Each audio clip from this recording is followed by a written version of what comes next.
After having her book rejected by publishers, a Lancaster County author decided to write the next chapter of her life and started her own publishing company.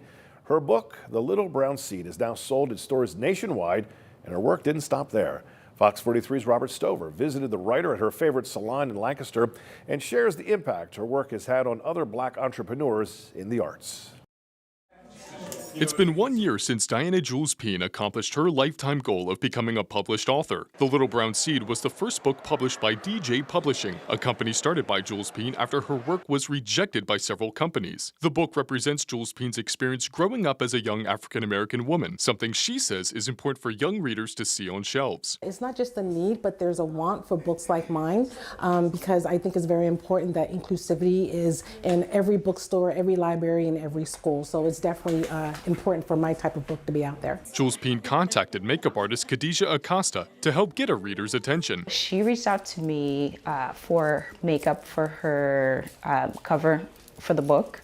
So that's how we connected, and we've been meeting up ever since. Jules-Peene's second book, Elias Christmas, was released several months later with the same idea in mind. I never saw a Christmas book that illustrated the Black American culture. Over the past year, Jules-Peene has showcased her books to audiences of all ethnicities across the country. During that time, Jules-Peene met other Black authors like Amira Johnson, CEO of Pathway to Prosperity. She was basically telling me about the books that she has, and I told her, oh wait, I'm an author too, I have a few books, and we basically just hit it off from there. Johnson writes her books for adults seeking financial independence. There was a lack of publishing in her niche, as well as a lack of financial literacy and just women empowerment in my niche. So that's how we connected, just because of the lack of. When Jules-Peene isn't making rounds at events, you'll likely find her at Nita's Braiding Salon in Lancaster. Every time I come into a African-American business, I do feel granted because we have a connectivity that only we experience. An experience shared by owner and cosmetologist Nita Miba. That was my first time actually seeing a Black